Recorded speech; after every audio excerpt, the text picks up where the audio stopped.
everyone. This is Sincere, a teacher Sincere's channel, and welcome once again.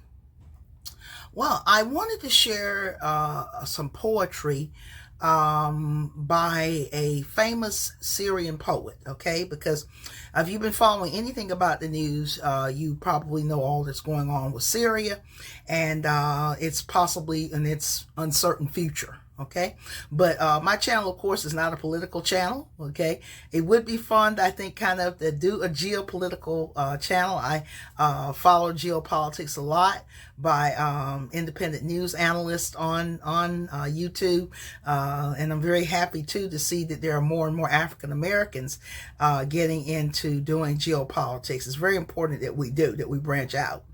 But I wanted to share a famous modern Syrian poet.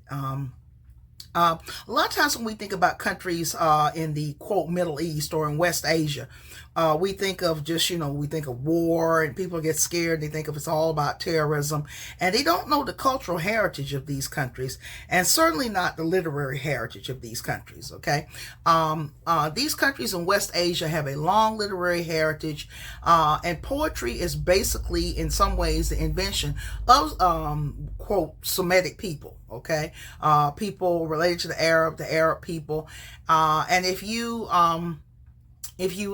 look at another people that are Semites, like the Assyrians, the Assyrian people that live scattered around the Middle East in countries like Turkey, Syria, Iraq, the Assyrian people in their branch of Christianity, it involves a good bit of the of poetry, actually.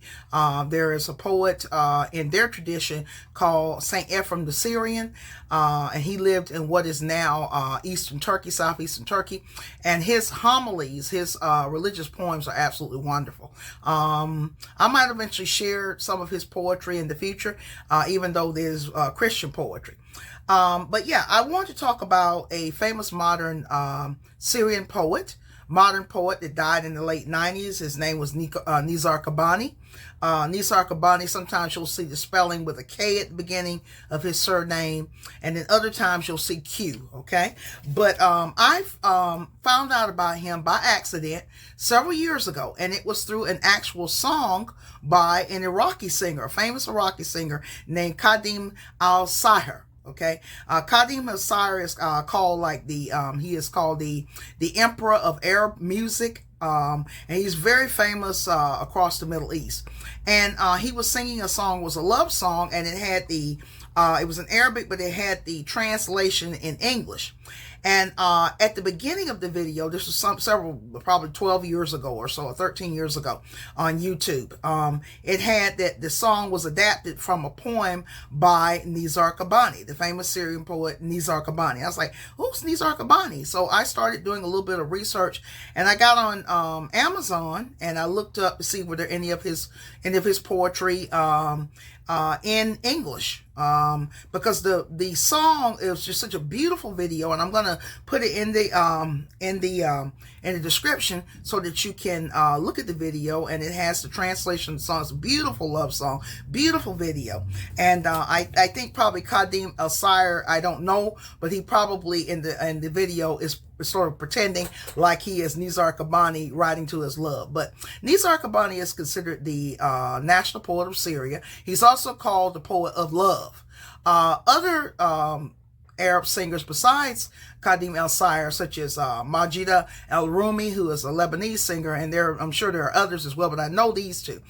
Some of their songs are actually adapted from poems by Nizar Qabbani. Okay, so, but I looked around, I was on Amazon, and I actually found one of his books, and this was several years ago, and this is the book here, called Arabian Love Poems, Nizar Qabbani, and here the spelling is with a K instead of a Q, but often you'll see it spelled with a Q, Qabbani, Qabbani. Okay, so this edition of his poems have the poems in both English and Arabic. Okay, and I'll show you one of the pages here.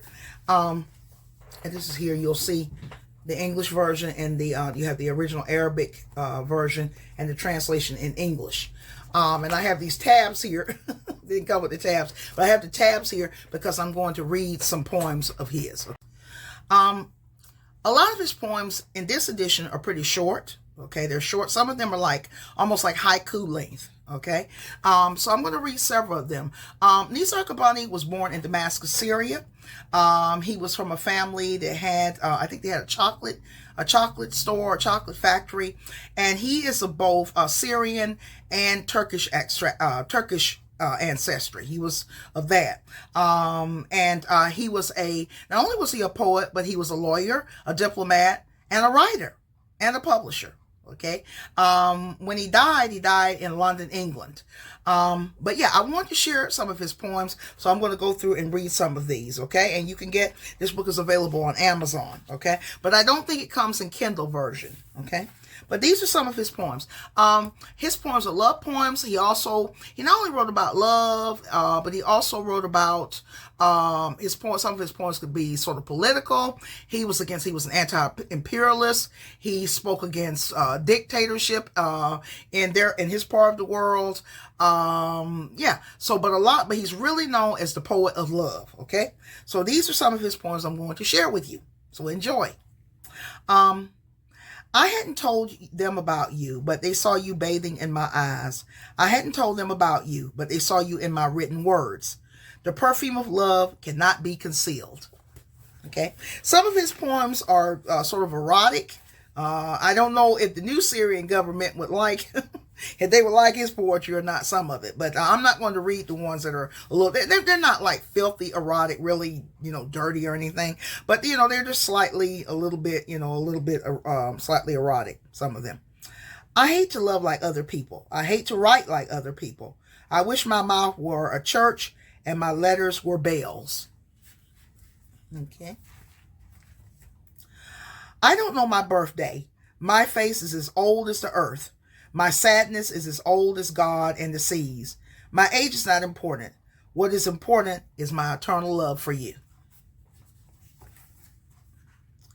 When I travel into your eyes, I ride a magic carpet, lifted by violet and rose clouds, rotating like the earth in your eyes.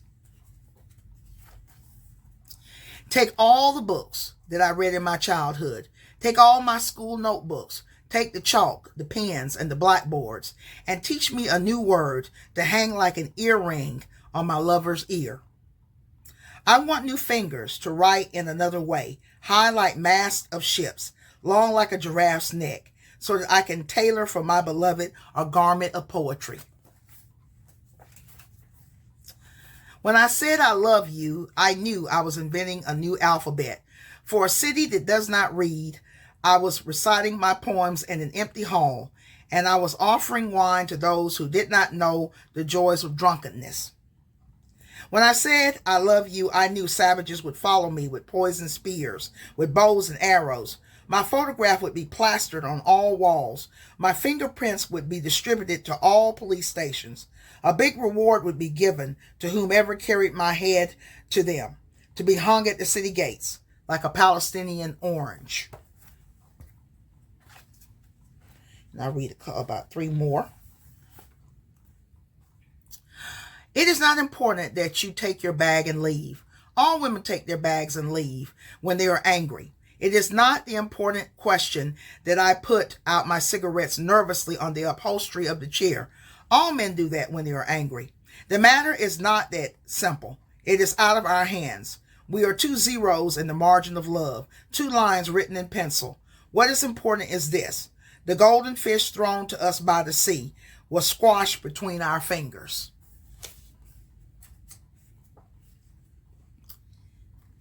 This is the last letter of madness, the last letter of childhood. After me, you will no longer know the purity of youth, the beauty of madness. I have loved you like a child running from school, hiding birds and poems in his pockets. With you, I was a child of hallucinations, distractions, contradictions. I was a child of poetry and nervous writing. As for you, you were a woman of Eastern ways, waiting for her fate to appear in the lines of the coffee cups. And this is one more. What kind of a nation is this? Deleting love from its curriculum. The art of poetry, the mystery of women's eyes. What kind of nation is this? Battling each rain cloud, opening a secret file for every breast, filing a police report for every rose. So, those are the poems, Arabian Love Poems by Nizar Qabbani.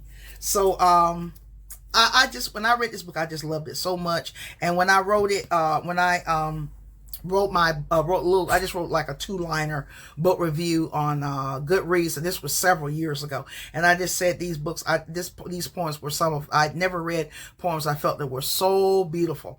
Some of his poems sort of remind me a little bit of Sufi poetry. Sufi poetry is from Sufi Islam, okay? And they have the dervishes, the whirling dervishes. And it's the more mystical branch of Islam. So his poetry, even though they're love poems, the Sufi poetry are more like love poems to God or to Allah, as the Muslims or Arabs say. Allah is not just the name for God in Islam. It's also the same name that Arab Christians also call God Allah as well. But the poems sort of remind me, sort of like I said, some of them are very short, like haiku, Japanese poetry, which I also love. I love haiku poetry from traditional Japanese poets, not so much by modern poets, but I love their the traditional haiku poetry. But the sort of these poems sort of remind me somewhat of the poems that are, like the poems to God in Sufi poetry from, people like Rumi or, Jalaluddin Rumi. Probably, we always say Rumi, but I've lived in Turkey and I talked about that before. They call him Mevlana. And also other Sufi poets that I've read, like Yunus Emre and the Iraqi woman poet Rabia al-Basri. I think Rabia al-Basri. It's been a while. But yeah, and maybe sometimes I'll read some of the Sufi poetry, some examples of it to you. But yeah, I'm a big poetry lover. I write poetry. There's an earlier video on the channel where back last year, I think, or the year before, I read some of my own poetry. So I will probably from time to time start sharing some of my own poetry as well. But yeah, Nizar Qabbani, I would say he is one of my favorite poets. The language is just so beautiful, even in English. I can't imagine what it would be like in Arabic. Yeah, just wonderful poetry. My favorite poets would be him, Mahmoud Darwish, who is like the national poet of the Palestinians. I like poetry by Alice Walker, the African-American novelist. I like her short poems, believe it or not. There's also an Iranian poet named Farrokhzad. I'm probably not saying her name right. I love her poetry. She got in trouble with some of her poetry, just like Nizar Qabbani did. He got in trouble with the first poem that he wrote, and he sort of published it. He was a teenager and he got sort of in trouble with it because it was considered a little bit too juicy. Okay. But it didn't stop him, and he continued to write his poetry. And like I said, some of the poems even in there are a little bit erotic, but it's not like dirty. It's not dirty. It's, but I wanted to share, particularly with what's going on in Syria, because Syria, a few years ago, several years ago, there was a friend of mine. He visited Syria for a while, and he would say, you would really like Syria. And I'm also going to put in the description a recent trip by a travel vlogger named Sly. His channel is called Sly Traveler. Sly is African American, but his last name looks like it might be Ghanaian, I think. I'm not sure. I'm not sure. I can't say for sure, but he is African American, and he has he travels all around. He's been this year he's been to Syria. He went to Lebanon before he went to Lebanon before the war broke out. He went to Syria. before what happened last week. He was in Syria, and Syria was also on my radar because Syria has one of the oldest Christian communities in the world, and there are a lot of Christian people that live in Syria. Syria, like I said, their future. There were others that left. Syria's basically been at war in about 13 years, and a lot of them left. But there's still a big Christian community in Syria, and their future is uncertain. I follow a Syrian Christian on X. She doesn't live there anymore, but she goes there regularly. But now that's what happened is she may not be able to go. But just have to wait and see. Things have really heated up. I don't want to get into the politics of it, but I am a literary lover. I love poetry. I'm also a literary major. So I wanted to share, it's been my plan to share some of Nizar Qabbani's poetry anyway. So this was something that was, really, his poetry, I really love it. I'm not a romantic in my life anymore, but I do love this. I love the language. The language is beautiful. How he used language, and even the beauty of the writing, how he used words. It's even beautiful in English. I just love this book so much. I remember when I read it, I usually don't read a book at one sitting. It's not a very long book, being poetry. The poems are very short, but I remember sitting up most of the night, trying to read it until I got too tired to read.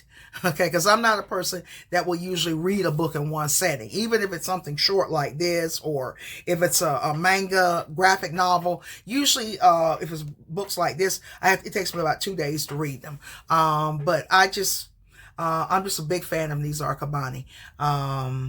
I don't teach any Syrian people online, but I have had, regulars. I don't have any Syrian regulars, but on the platform where I teach, I have had a couple of Syrians called. One of them, she was living in Saudi Arabia. Her husband was working there. And I told her that I knew about Nizar Qabbani, and she was surprised. Okay. And then, there was a man that called me about 3 years ago in Idlib, where a lot of rebels were before, what happened in Syria last week. He was living in Idlib, and he was Syrian. He said a lot of his family, his wife and children, were living in Turkey, and he was, talking about Assad and a little bit, but most of them were just talking about different things. And he said he was staying there to take care of his mother because his mother was old. He was an older guy, looked like. It's hard to tell, but maybe at least in his 50s. He wasn't in his 40s, but he said at the end of the lesson, we just talked. Sometimes students just talk, particularly if they're if they're just random students. They just like to do practice conversation. But I was telling him, but he at the end of the lesson, he told me he really enjoyed talking to me. So yeah, but anyway, I'm going to end here. I just really wanted to share Nizar Qabbani's work with you.